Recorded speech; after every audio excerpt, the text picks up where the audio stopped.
Quaid Azam practical باصول آدمی تھے، وہ فرمودات پہ یقین نہیں رکھتے تھے، چنانچہ انہوں نے زندگی میں قوم کو کوئی تحریری ایجنڈا نہیں دیا تھا۔ وہ خاتون میری طرف دیکھتی رہی۔ میں نے عرض کیا، گاندھی اور قائد اعظم میں فرق تھا۔ گاندھی فلاسفر تھے اور قائد اعظم پریکٹیکل انسان تھے۔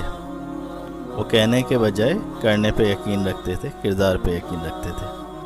اس لیے ہمارے پاس اقوال سے زیادہ قائد اعظم کی مثالیں موجود ہیں۔ میں خاموش ہو گیا۔ وہ بولیں، میں وہ مثالیں سننا چاہتی ہوں۔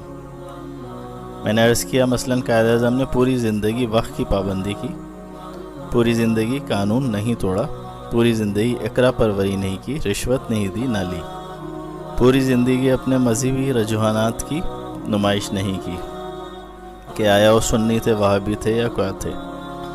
قائد نے پوری زندگی کسی کو کانوں کان خبر نہ ہونے دی، پوری زندگی وعدے کی پابندی